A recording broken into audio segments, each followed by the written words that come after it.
Olá, meu querido, bom dia, boa tarde, boa noite, tudo bem? Graças ao Eterno Criador.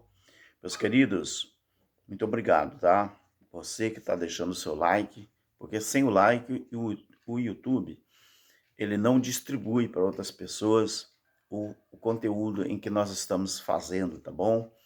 Meu querido, continue se inscrevendo em nosso canal, continue, não é? Deixando o seu like, continue fazendo o trabalho maravilhoso que você tem feito. É, o tema desse vídeo, para que serviu o sacrifício de Cristo? Muita gente, infelizmente, não entende, né?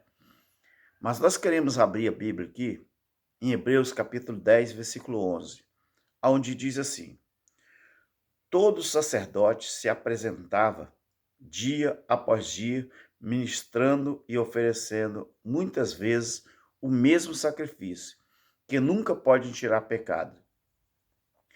Por que eu usei aqui o apresenta, que está na Bíblia? O tempo verbal aqui é o presente e eu usei o tempo verbal passado. Porque isso que eu estou lendo tem 2.000 anos de idade. Então eu não posso ler como se tivesse escrito hoje, não é? Do tempo presente. O sacerdote ele não se apresenta mais, ele se apresentava quando o templo estava de pé. Então, toda vez que você aprender isso, você vai entender um pouco melhor a Bíblia. Então, querido, o sacrifício de Cristo, na concepção judaica, pecado era a transgressão. Transgressão de quê? A transgressão da lei de Moisés. 1 João 3 e 4. Então, aqui está dizendo que todo sacerdote ali, quando eles iam oferecer sacrifício, não é? Por ele mesmo e pelo povo, ele se apresentava todo dia, dia após dia, ministrando e oferecendo muitas vezes os mesmos sacrifícios que nunca podiam tirar pecado, nunca podiam, porque acabou.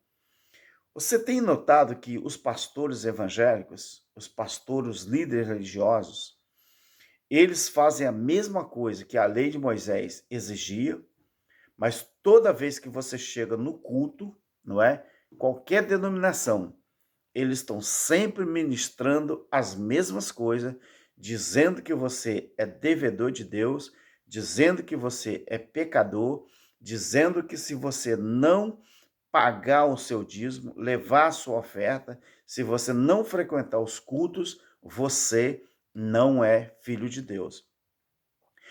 Mesmo há 2.000 anos depois da cruz, a situação continua a mesma. Por quê? Se o povo começasse a entender que o sacrifício de Cristo, ele serviu primeiro para os judeus, depois, como que ele atingiu a humanidade depois do juízo para cá? É porque quando eu e você nascemos, a cruz já tinha acontecido. Quando eu e você nascemos, o juízo já tinha ocorrido. Então eles repetem, os pastores, eles repetem a mesma ladainha há 2.000 anos atrás.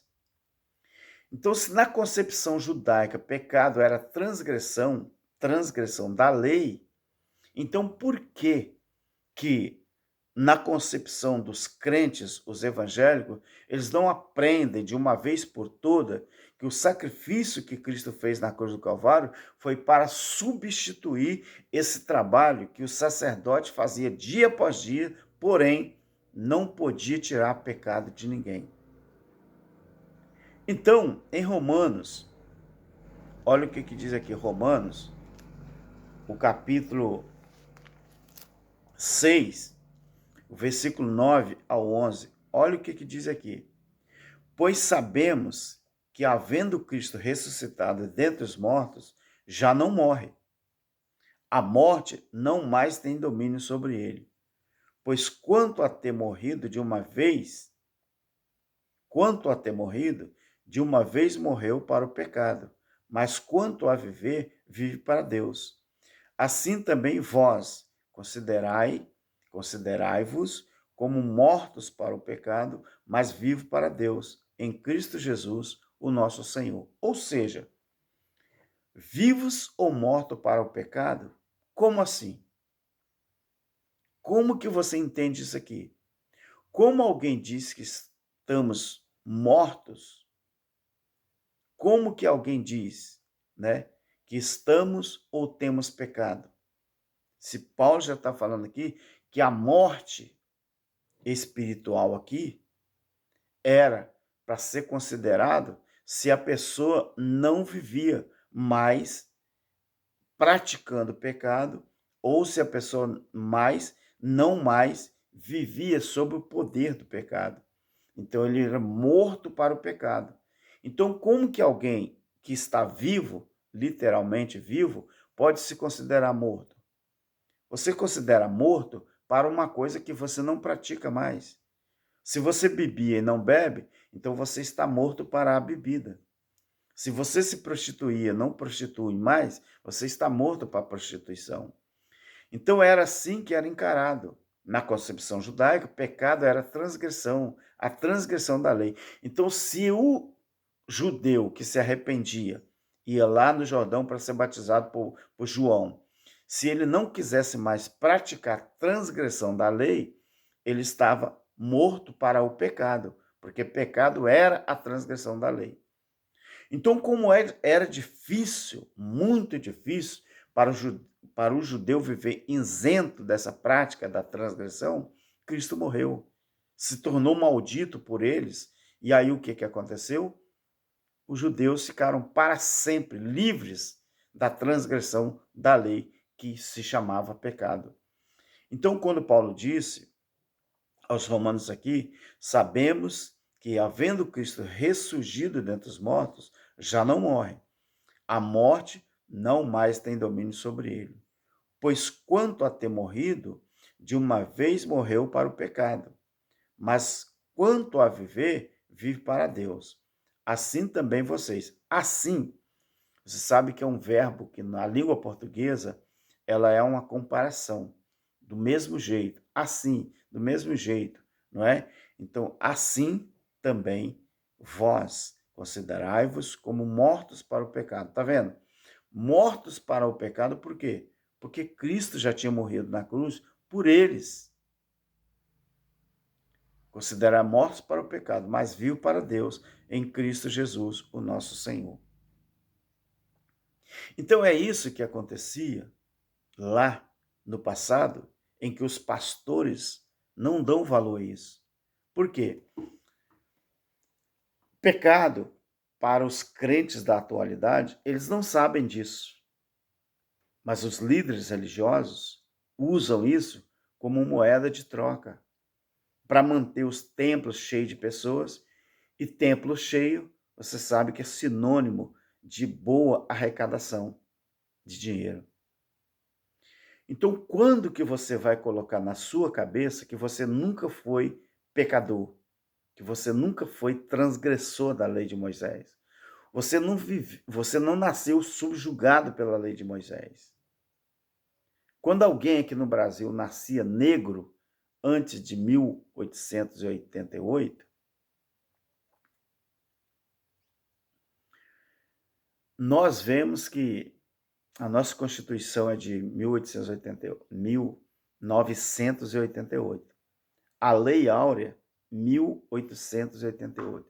Então, quem nascia depois, antes de 1888, nascia pessoa de cor, ele nascia escravizado, porque não existia uma lei, né, que desse liberdade a esses escravos.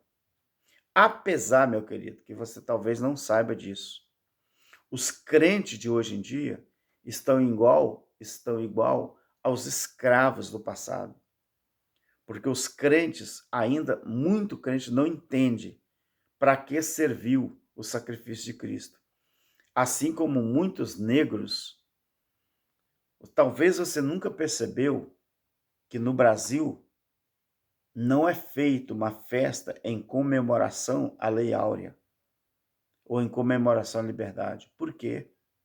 Porque, infelizmente, a Lei Áurea ela não foi bem usada pelos escravos ou pelos mestres, né? Eles não tiveram noção do quanto a Lei Áurea ela teve valor. Então, no Brasil, nós temos um pouco de dificuldade para que eles entendam isso. Então, quando Cristo morreu e ressuscitou, logo após isso veio o juízo, 36 anos e meio depois da sua morte e ressurreição, veio o juízo, no ano 70. Só que os crentes, principalmente os crentes judaizantes, os templados e os igrejados, eles não entenderam nada sobre a cruz. Eles não entenderam o porquê da cruz. Eles não entenderam para que serviu o sacrifício de Cristo. Então, quando você observa Romanos, capítulo 4, 25, olha o que diz aqui. Ele foi entregue por nossos queridos. É um verbo transitivo, que era o deles, do plural, transitivo do plural. Tá? Esse verbo aqui, ó, ele é possessivo. Eu falei transitivo, ele é possessivo. Ele morreu, ele foi entregue por nossos. Quem está dizendo aqui é Paulo, que era um judeu, né, da tribo de Benjamim. Ele podia usar esse verbo possessivo do plural, nossos. Por quê? Porque ele também era um dos judeus que também vivia sobre a penúria da lei. Então ele falou, ele foi entregue por nossos pecados e ressuscitou para a nossa justificação. Aí você fala assim, ué, mas o mesmo nossos que ele fala para pecado, ele usa o nosso para justificação. O que é uma justificação? Você sabe o que é ser justificado? Você ser isento de culpa? Ou você ser abençoado duas vezes ao mesmo tempo? Para eles, os judeus, eles foram justificados, ou seja, se tornaram justos duas vezes, mas depois da morte de Cristo. Primeiro, que depois da morte de Cristo, os pecados não eram mais cobrados e os pecados não eram mais lembrados. Segundo, o pecado não sendo mais imputado sobre eles, toda pessoa que nasceu a partir dali já nasceu justificado, já nasceu sem culpa nenhuma. Então, justificado é você nascer justo, livre das amarras de uma certa lei e você passa a viver isento de culpa. Então, por isso ele usou nossos para pecado e nossa para justificação. Então, a igreja, ela continua dizendo que temos pecado, porque a igreja, infelizmente, ou eles não aprenderam, ou eles não querem que você saiba disso. Por isso que eles continuam dizendo que você tem pecado, porque esse pecado, transgressão da lei, que nada tem a ver com você, é a galinha dos ovos de ouros da religião. É a galinha dos ovos de ouro da religião. Então, para que Jesus morreu? Romanos 6, 17 e 18. Fala assim, ó. 6, 17 e 18. Mas graças a Deus que, tendo vós sido escravos do pecado, obedeceste de coração a forma de doutrina a que vocês foram entregues. Vocês foram libertados do pecado, ou seja, da transgressão da lei. Vocês foram libertados do pecado e vocês se tornaram escravos da justiça. Está vendo aqui, queridos? Será que é preciso desenhar isso? É claro que não, né? É claro que não. Está dizendo, uma vez, Jesus, ele se entregou de uma vez por todas. Está claro ou não está claro, querido? Isso aqui é bom que você pode escrever isso na porta da sua casa. Você pode escrever isso no para-brisa do seu carro. Você pode escrever isso aonde você quiser, na sua camisa, escrever isso no seu livro, no seu caderno, na sua Bíblia. Você pode você pode escrever isso, você pode estampar em qualquer lugar. Onde você quiser, você diga: eu sou livre, eu nasci livre para viver para Deus. Então é assim que funciona, é assim que é. Um abraço aqui para o meu querido irmão Cláudio Mendes, do canal Limpos pelo Evangelho Eterno, e para todos vocês, meus irmãos em Cristo, no Espírito, tá bom? Graça eterna, fique na paz. Amém.